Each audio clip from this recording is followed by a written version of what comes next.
Hello everyone, hope you all are doing well. In my today's session, I'll be discussing about communication barriers and how to overcome it.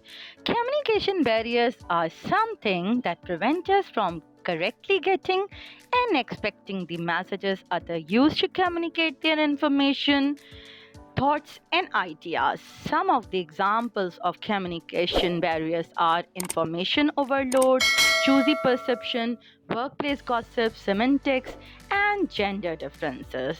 In a workplace where you are working with other colleagues and they need to communicate on daily basis, it's vital to learn the ways of effective communication.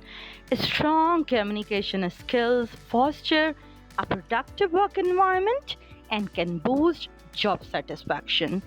It is highly possible that you come across communication barriers, and it's imperative to overcome them in order to ensure seamless flow of work. There will be many scenarios wherein you would find yourself in a difficult situation or difficult spot because you will realize that you are failing to communicate your thoughts as well. Let's have a discussion about types of communication barriers. The first one is psychological barrier. The psychological condition of the receiver will power how the message is received.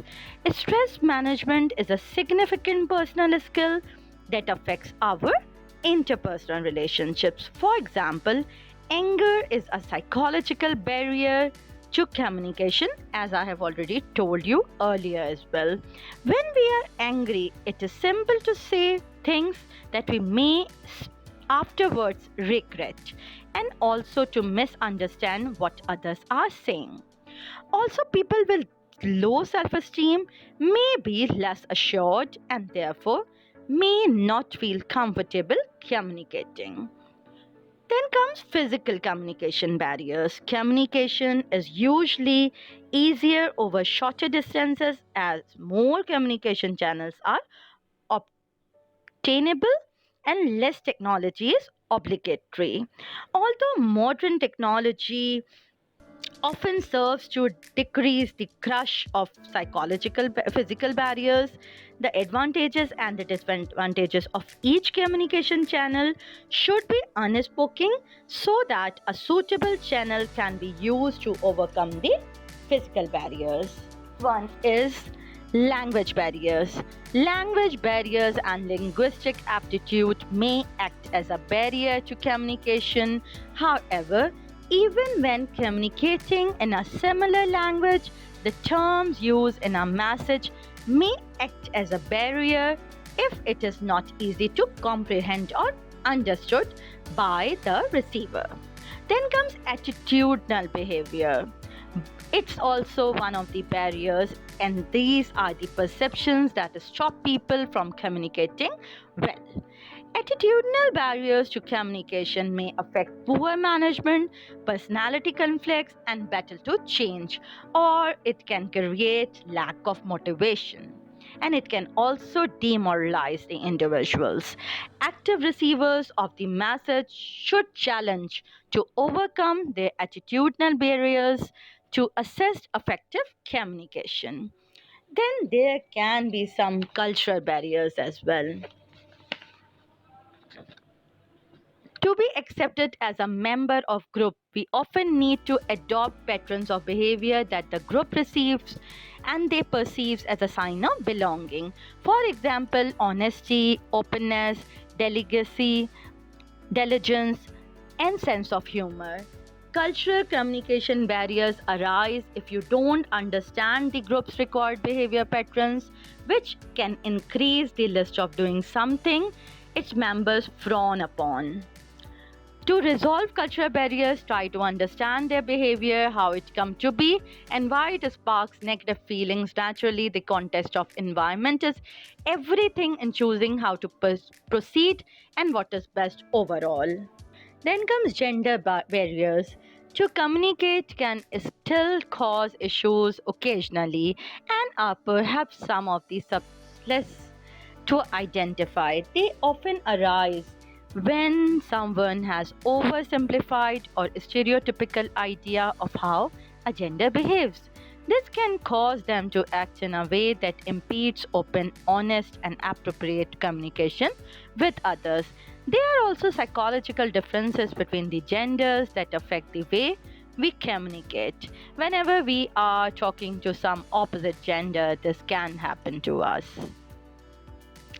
How to overcome communication barriers, which I have already told you the types. Let's have a discussion that how you are going to confront these barriers. Be aware of the language, message, and the tone. The sender should ensure that the message should be structured in a clear and very concise manner. The tone of the message should not harm the feelings of the receiver. As far as possible, the content of the message should be relevant to the point, and unnecessary use of jargons and technical words should be avoided. Consult others before communicate. When you are planning the communication, suggestions should be invited from all the individuals concerned. Its main benefit will that all those people who are consulted at the time of preparing the communication will add to success to the communication system overall, and you can have a more polished communication by the end of the day. Then thirdly, communicate according to the need of the receiver. The sender of the communication should organize the formation of message not according to his or her own level, but he or she should always keep in mind the point of understanding, the surroundings of the receivers, and the compatibility of the receiver as well. There should be consistency of message. The message sent to the receiver should be not self-opposing.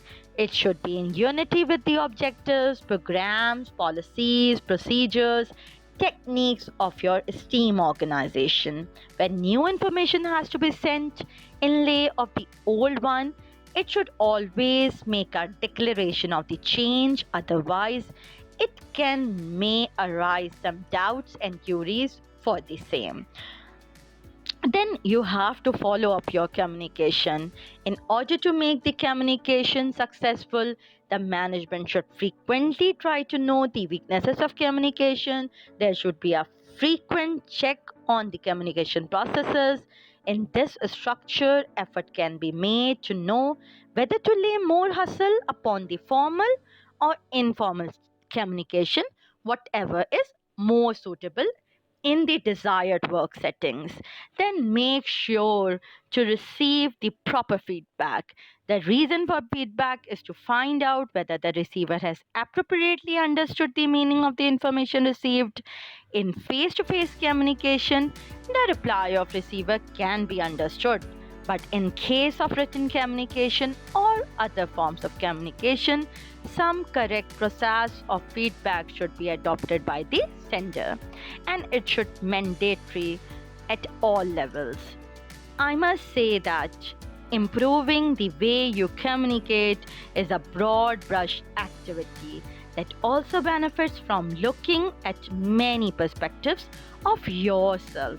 As you communicate, try to change your thoughts and feelings and see how it can bring the improvement while you are communicating and interacting with others. Thank you so much. Have a good day. Hope you like my videos. Allah Hafiz.